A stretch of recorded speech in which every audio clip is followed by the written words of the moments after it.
Oke, baik Kak Kartes, seperti yang saya sampaikan tadi, kita akan mencoba mengangkat hal-hal yang sifatnya hot topic, sedang hangat diperbincangkan.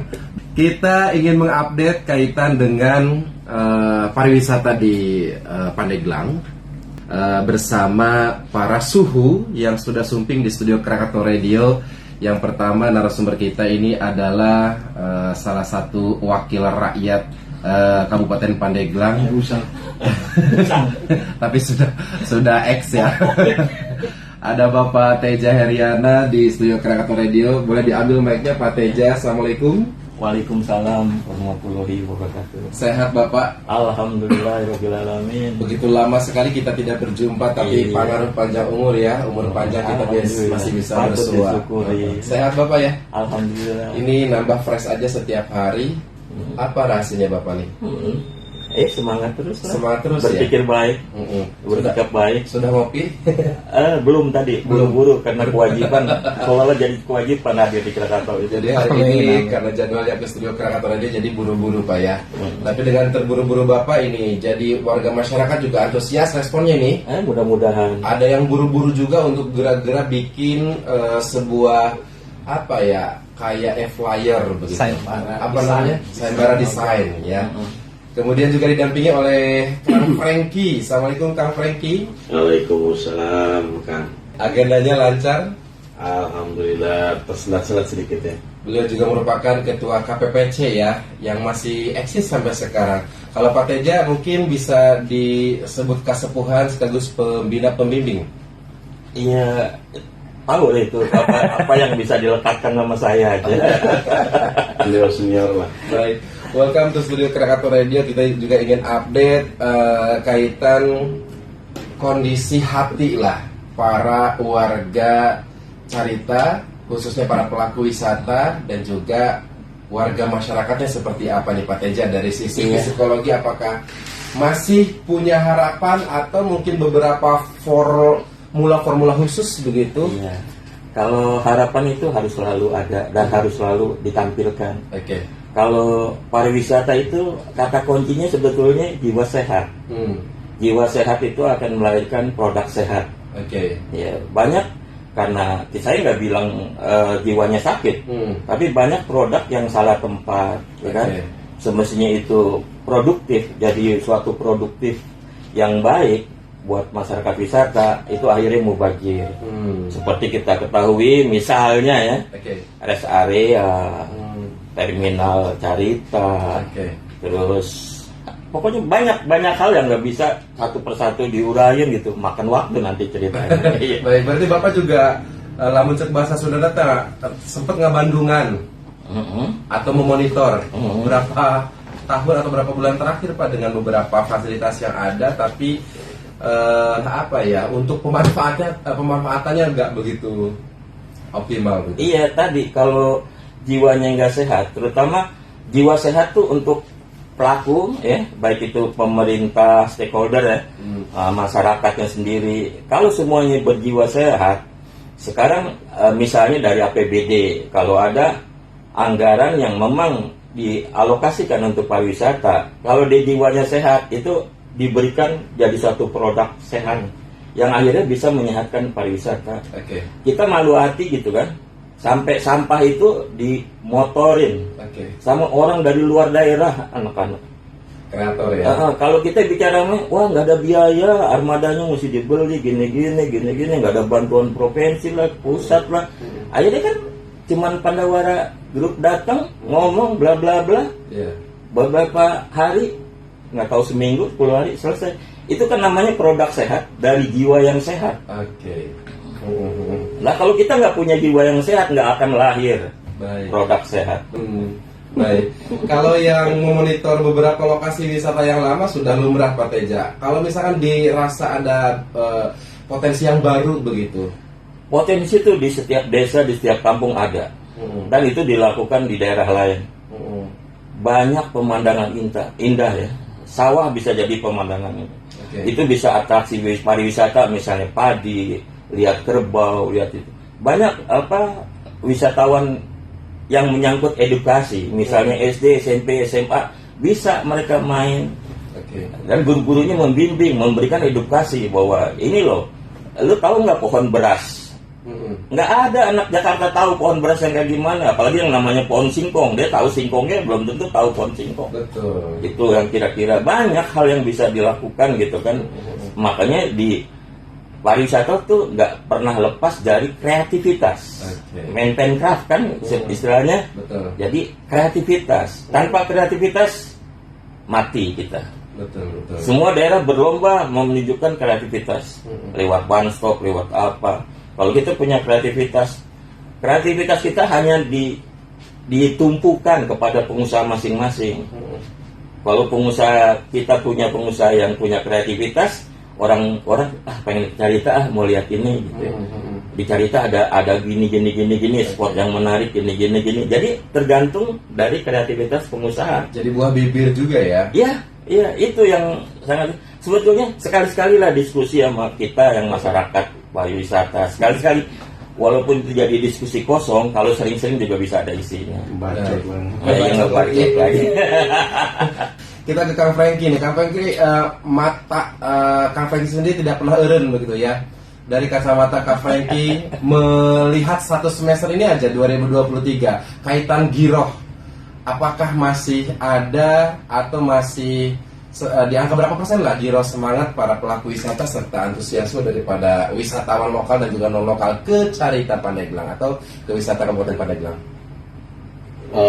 Kalau berbicara tentang okupansi ya, baik hotel, restoran, objek wisata, mulai menggeliat kan. Oke. Mulai menggeliat, mulai mulai antusias lah. Dengan hadirnya ada beberapa spot, beberapa tempat kata Om Teja tadi yang itu bisa membuat daya tarik tuh. Misalnya sekarang yang lagi new tuh Pantai Kodok tuh. Oke. Dan itu yang jadi lucunya, udah sih kita tuh yang ngebagong tuh, kita tuh yang ngebacot ke beberapa investor tuh. Bagaimana dia bisa berinvestasi di Carita, menanamkan modalnya sehingga Carita bisa tambah maju tuh. Tapi jangan lepas tangan pemerintahnya. Oke. Gitu. Sehingga sinergitas kita antara Carita dengan misalkan pariwisata Carita dengan pemerintah itu ada sinergitas, sehingga menghasilkan sebuah hasil yang benar. Gitu. Yang terjadi kan miskomunikasi. Oke. Miskomunikasi sehingga mana telur mana ayam gitu. Terus mana air dan mana minyak tuh. Jadi nggak kayak tahu bulat. Digoreng dadakan. Langsung jadi. Ini kayak selampangan gitu. Jadi tadi itu, jadi kalau berpikir tentang ikut zona tuh, Carita tuh zona 4 atau 5? 5 sekarang. Nah, kita tuh ada wakil yang ngebacot tuh harusnya, yang hadir, yang lihat rakyatnya, sehingga kita tuh butuh perhatian.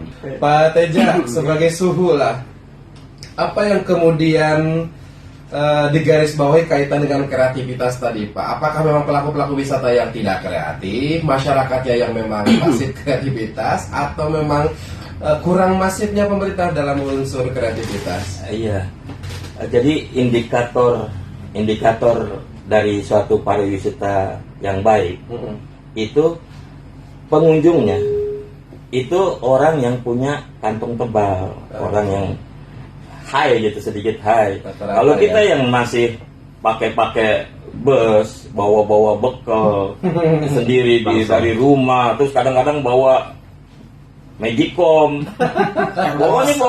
Nah itu kan kita bukan ngeremehin, tapi pariwisata kita belum berkelas, belum berhasil, karena mereka mungkin berpikir yang murah, Carita, sewa bus sekian, terus gini. Coba dong, sampai Carita itu bisa datang orang-orang yang bisa mengeluarkan duit lebih banyak lagi. Nah itu caranya tadi yang disinggung tadi, pengusahanya kreativitas enggak? Mereka sih pasti punya kreativitas, tapi disimpan karena lihat dulu keadaan pemerintahnya nyambung nggak sama kitanya gitu kan? Kalau nggak nyambung susah juga, perizinannya gampang apa enggak nih? Masyarakatnya mendukung apa enggak nih? Terus Satpol PP bisa menegakin perdanya enggak nih? Oke. Nah, jadi jangan sampai gua tanam modal kreativitas gua yang bener-bener diituin tapi ternyata gagal diterapin di Carita.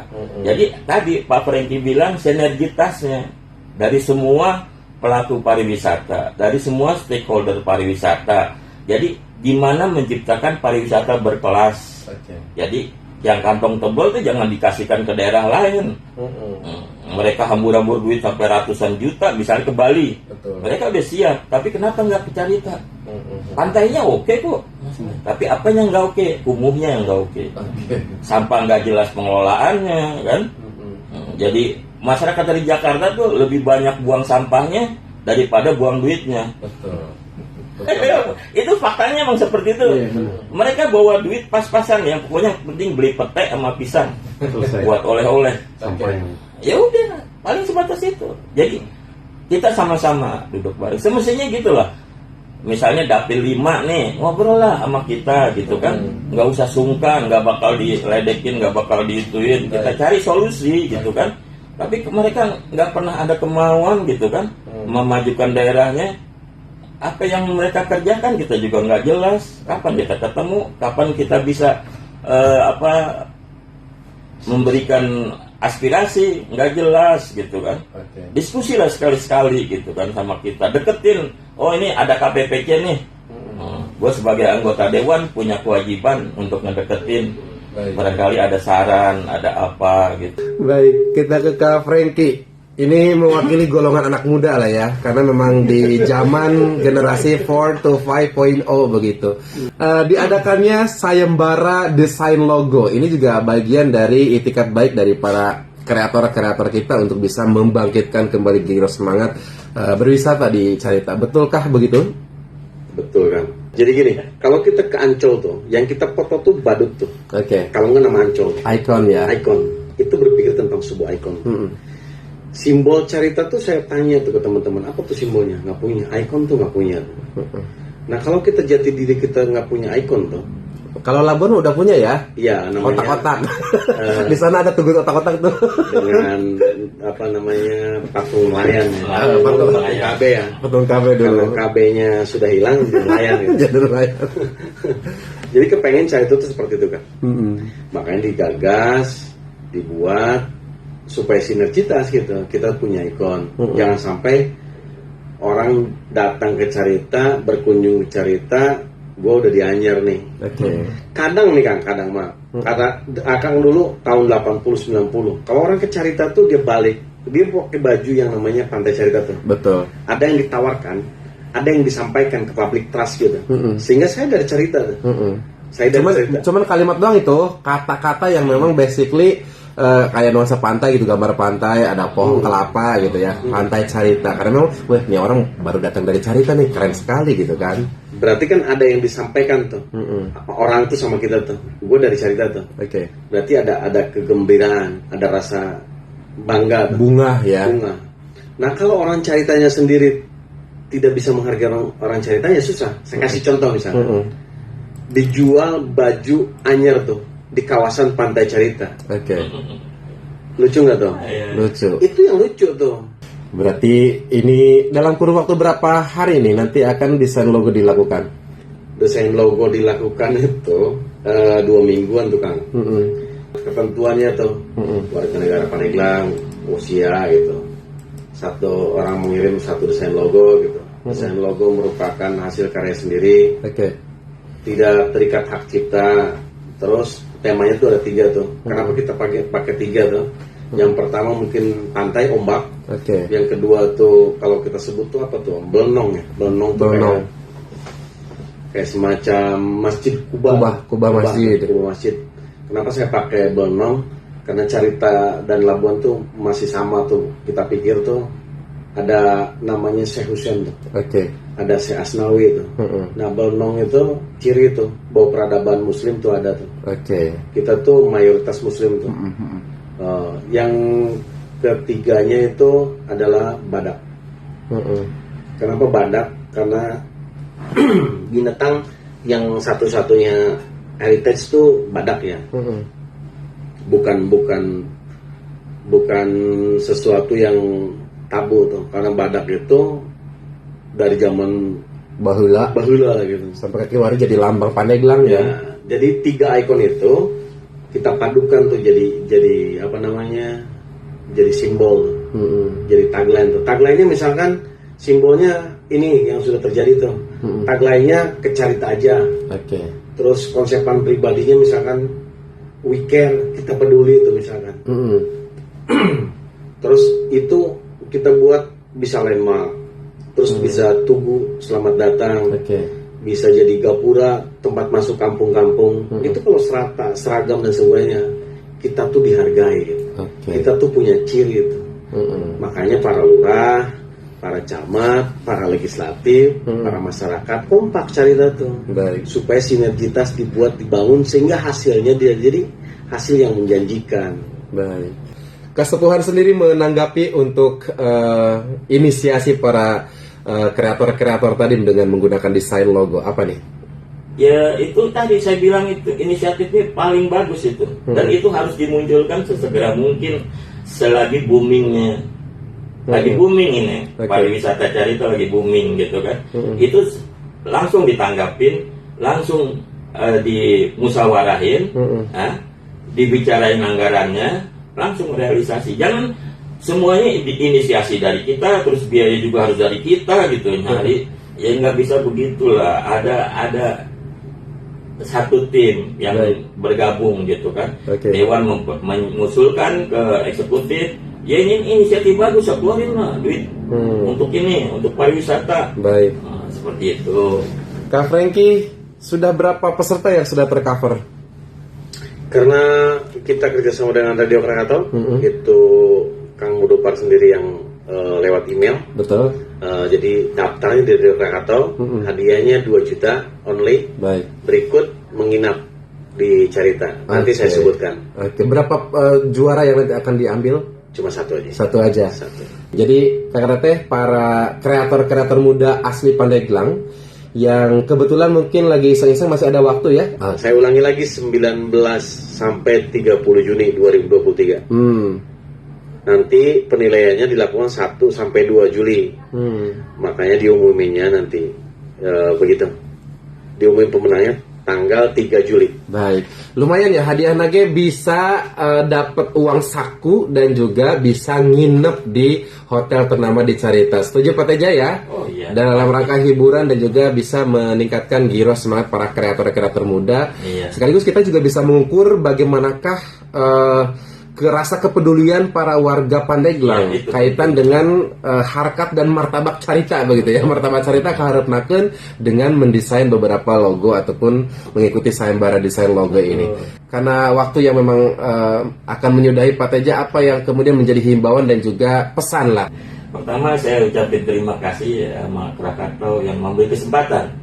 Kedua memang fokus saya mengingatkan supaya anggota dewan tuh laksanakanlah tugasnya. Baik. Yang standar-standar aja lah. Jangan sampai enggak itu jadi pasang telinga benar-benar dan asah mulut supaya bisa berkata tajam, mengkritisi, perjuangkan anggaran. Baik. Untuk kemajuan daerahnya.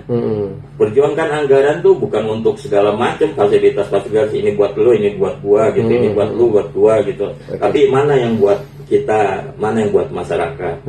Itu yang penting.